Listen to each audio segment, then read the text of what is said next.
नमस्कार, मैं हूं कासिम खान। स्वागत है आप सभी का मेरे इस YouTube चैनल पर।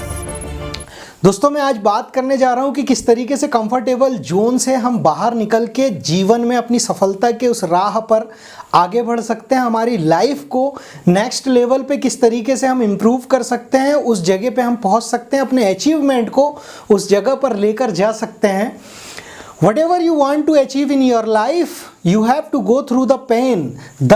दर्द को सहना पड़ेगा सर, क्योंकि ये दर्द है ना, ये आपको बदल कर रख देता है। एक औरत जब उसको माँ बनना होता है और जब वो उस सुख को पाती है माँ बनने का, तो उसे भी उस दर्द को अपने आप पर झेलना पड़ता है, उसको सहना पड़ता है, उससे होकर निकलना पड़ता है। हमारे जीवन में भी सेम चीज़ें इस तरीके से एप्लीकेबल बनती है।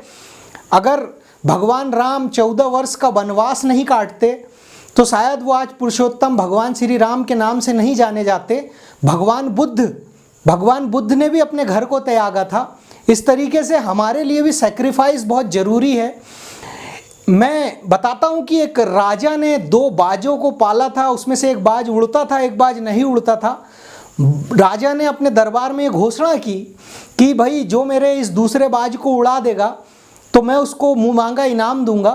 और उस बाज को उड़ाने के लिए राजा ने घोषणा कर डाली उसके राज्य क्षेत्र पर। तो एक गरीब किसान ने कहा कि राजा साहब, मैं इसको उड़ाऊंगा, मुझे ये जिम्मेदारी दी जाए।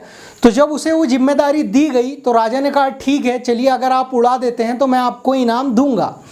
कुछ समय उसने मांगा, वो समय बीता। राजा को फिर ध्यान आया कि मैंने जो समय दिया था उस पर्टिकुलर टाइम पे मेरे बाज अगर उड़ रहे हैं या नहीं उड़ रहे हैं, ये थोड़ा जांच लेता हूँ, चेक कर लेता हूँ।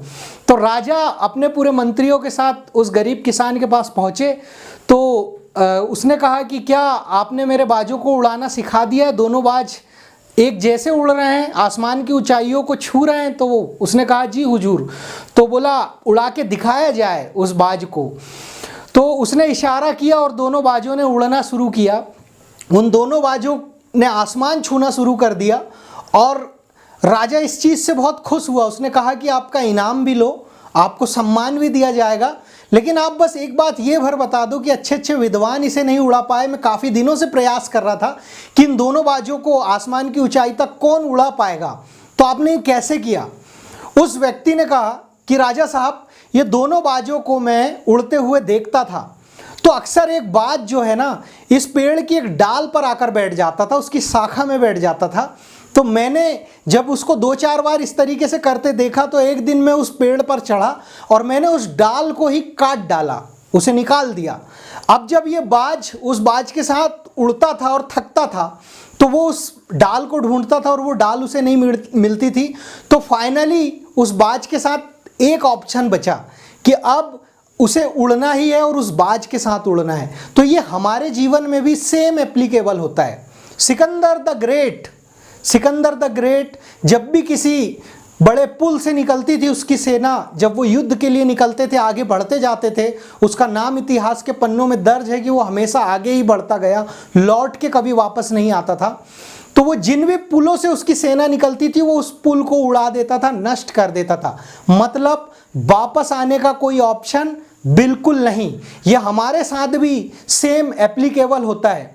और कभी भी जीवन में परिस्थितियां, समस्या, कठिनाइयों के साथ आएंगी, हमें फेस करना है, लेकिन हमें उससे बाहर निकलना है। और हमें भी देखना है कि कौन सी ऐसी डाल है जिस पर हम बैठे हुए हैं, हमारा कंफर्टेबल जोन जो है वो बन चुका है और हम उससे निकल नहीं पा रहे हैं, क्योंकि नेक्स्ट लेवल में हमें अपग्रेड होने के लिए बहुत एनर्जी लगेगी, बहुत साहस करना पड़ेगा। और कहते हैं ना कि वो हजारों मीलों का सफ़र एक कदम से शुरू होता है। तो अपने कंफर्टेबल जोन को ढूंढिए कि कहाँ आपकी क्या रिसोर्सेस है जिसकी वजह से आप वहाँ बैठे हुए हैं। इससे बाहर निकलना बहुत ज़रूरी है।